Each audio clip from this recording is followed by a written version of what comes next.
Our next presentation is a very interesting recital / lecture by Katalin Koltai. I'm very, very curious about this guitar, and I'm going to let her explain the guitar better than me.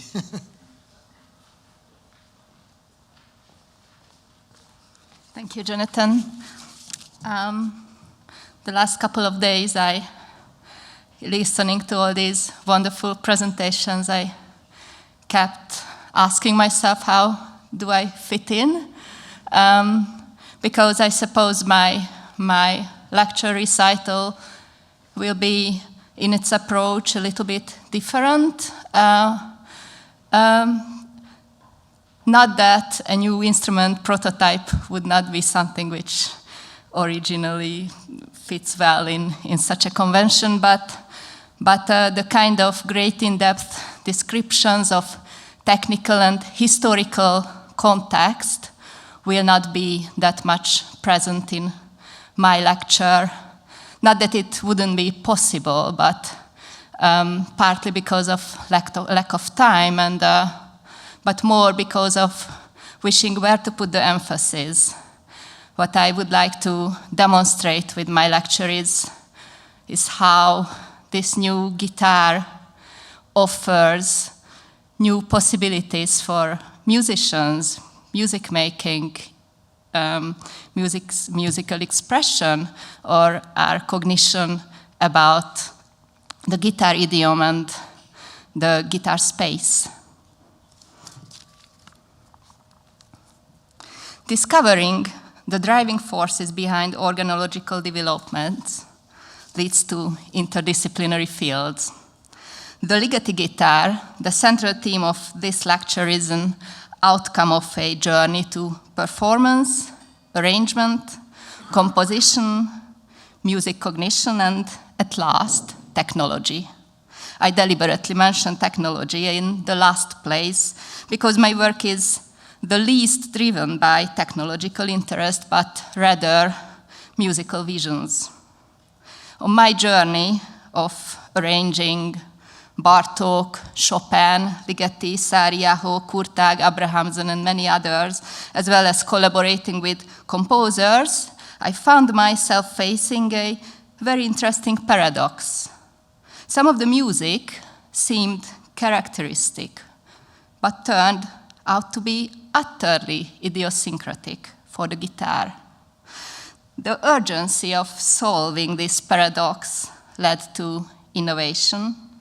In other words, and now bringing in some primary terminological sources by Merleau-Ponty, D'Souza, and Gibson, I wanted to create an instrumental space with new and transformable affordances. A transformed guitar space where Bartókian clusters or Ligeti's pitch sets feel at home. Let's read a few interesting quotations related to the guitar's affordances. György Kurtág, who in his most significant and crucially dramatic guitar work, the Grabstein für Stefan, uses the obsessively repeated and barely modified open strings, told me the following while I was working with him last year. He told me the following about the piece. What I attempted to accomplish is that the guitar plays only on the open strings. The guitar can become a tombstone this way, and all the rest of the music happens in the ensemble which surrounds it. Yet this, on the other hand, is very little. When I tried to fill it out, it always broke down. The hand positions that resulted were so complicated they would not sound. There is the guitarist, the soloist sitting there, perhaps in the spotlight, and it is all they have to play, meaning open strings. And this is how it came to make sense. And then I composed it again, at least 3 or 4 times. So it would be a proper piece for the guitar, and the instrument is not suitable for that. Kurtág is not alone with his slightly resigned observations on the role of open strings in guitar music. The recently deceased Roland Dyens, an important arranger of jazz and classical guitar and former professor of Conservatoire Supérieur de Paris, said that an arrangement is guitaristic when it uses as many open strings as possible, and that, quote, "Well, open strings are as guitar lungs," end of quote. Breaking the guitar's obsession with the 6 open strings has been tackled in the work of many important guitar arrangers, performers, and composers. In some cases, the expansion of strings to 8, 10, or many came as the solution. In other cases, retuning the strings, in other words, scodaturas, offered utterly new timbral words and harmonic affordances for exploration in composition or improvisation. So this is a very nice quote by Kurt Rosenwinkel explaining that he created a scodatura, and this kind of unknown scodatura, he was not aware of where are the notes on the guitar anymore, and this kind of not knowing the notes freed up his creativity. I think it's a very interesting observation he made here. Yeah. So, my first contribution between 2018 and 2020 was the development of a new magnet capo system. Capo, or capodester, as I think most of you know, is a popular guitar and fretted plugged instrumental tool, a mechanical device that shortens the vibrating length of the strings, thereby raising the pitch. Traditionally, the capo stops all the strings, but in the last few decades, there have been some sporadic experiments to create partial capos, pressing down only selected strings. However, after lengthy research, I had realized that the currently existing models would not serve my musical ideas. So I started to work on new models, came to invent prototypes, as you can see them, for single and double string capos or magnet capos. The adjustable single and double string capos opened up the capacities of the guitars through radical open string sets. I first deployed the magnet capo system in my arrangement of Béla Bartók's The Night's Music, a piano piece originally, where the capos allowed to translate the multi-layer texture based on Bartókian clusters that were otherwise impossible on the guitar. The next slide demonstrates how the cluster layer is impossible, really, to play. I can't really reach the notes. And how it became possible by utilizing the capo system. So, how the magnet capo system transforms the instrumental space and our cognition of the guitarist's embodied performance. Getting back to Merleau-Ponty, he writes about the organist who, quote, sizes up the instrument with his body, incorporates its directions and dimensions, and settles into the organ as one settles into a house. End of quote. For the guitarist, this house is determined by the 6 parallel strings, each of the same length. In our guitar thinking, our cognitive limit of any chordal or polyphonic material is based on fret intervals. Taking X to be the higher numbered fret and Y to be the lower numbered fret, the fret interval is given by, obviously, by X minus Y. Assuming a guitar with, for example, 20 frets, the fret interval cannot be more than 7 frets, because we can't reach more in the left hand, unless we use an open string when the maximum fret interval can be as large as the number of frets on the guitar. However, with the magnet capos, all combinations of fret intervals become possible. Quite a big change. In a way, the magnet capos enable in a way similar function as a piano pedal, because the unlimited distant notes of the fretboard can be held without using the left hand. The earlier mentioned Bartók arrangement was a kind of an eye-opener for me. I realized some of the great potentials of the system towards a new guitar music, and as a next step, I dived myself into transcribing another piano piece, György Ligeti's Musica Ricercata, and started to recognize a method of translating Ligeti's pitch sets into open string sets. Here you can see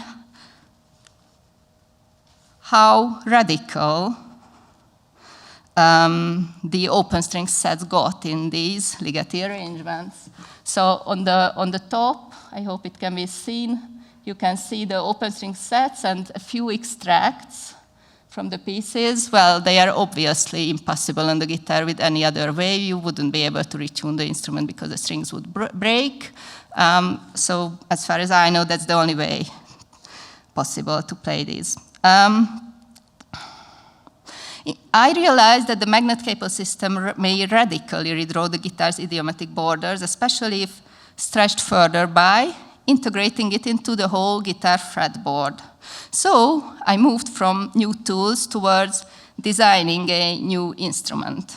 And thanks to collaborators and sponsors, here we are with the prototype of the Ligeti guitar, which I named after the composer, as paying an honor for the inspiration. So what you can see here is a transformed fretboard with embedded steel plates and magnetic capos, which are neodymium magnets integrated in 3D printed plastic cases.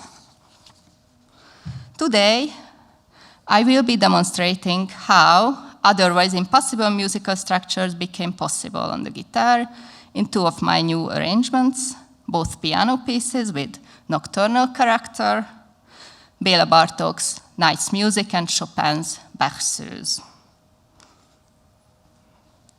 Background and inspiration behind the creation of Bartók's Night's Music can be discovered in the memoirs of family members recounting the nocturnal atmosphere of the village Szőlőspuszta, where during his summertime stay, the composer spent many nights outdoors, listening to the sounds of nature and of the distant village. This is a multi-layer and cluster-based piece that consists of 4 contrasting types of musical material expressed in parallelly contrasting instrumental choreography. As we can see, the Bartók literature quite commonly describes elements of the Night's Music on a metaphorical or associative level. My attempt was to create a similarly associative choreographic system in the guitar space. Evidently, the described complexity of the material scarcely suggests the guitar, both the multi-layer nature and the cluster-based content conflicts with the instrumental affordances. However, the magnet capos holding the cluster enabled all the additional layers. The following slides compare the result. There are many similarities of the instrumental mapping of the piano and the guitar arrangement. And now let me perform my arrangement of Béla Bartók's The Night's Music.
Well, this kind of mistake is something you, I suppose, all know with prototypes, that I'm still modifying the groove on the magnet capos, and I accidentally hit one of the capos, and because the groove are not enough deep, the capo is not completely stable for the moment. When I hit it with my hand, which I shouldn't have done, I removed because I shouldn't hit it. But you know, this is a new instrumental technique I'm learning because the capos are in the way in a way. And well, yes. So the other piece I would like to demonstrate is the Berceuse by Chopin. The piece belongs to the composer's improvisatory compositions. Its compositional features connect to keyboard improvisation practices such as figure-based tradition and forms such as passacaille or chaconne. The piece is basically an improvisative flow of variations on a one-bar long ostinato ground bass, encompassing an oscillation between the tonic and its dominant seventh chord. In this free arrangement, I combined transcribing and recomposing material. In many sections, I literally transcribe Chopin's original material, but in other parts, I created space for guitaristic patterns. My attempt was to translate the, quote, metamorphosis of the finger exercise into a play of sound, a pure tone, color, word, end of quote by Rosen. I created an open string set which comprises the ostinated ground bass, therefore providing the independence between hands playing minuscule etudes. I transformed the original open string set further into two different versions to enable high campanella notes.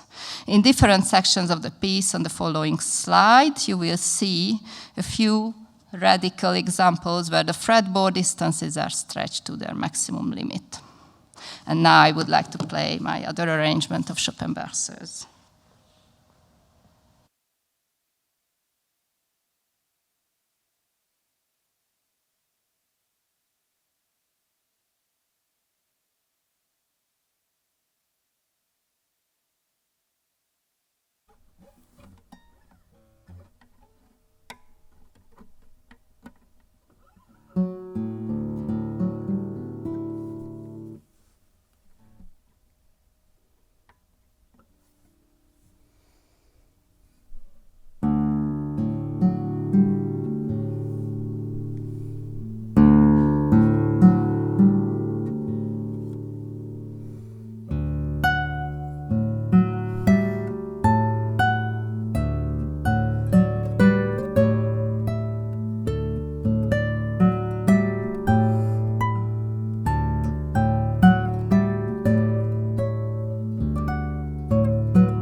My journey with the Ligeti guitar is about exploring, dreaming, experimenting, and collaborating.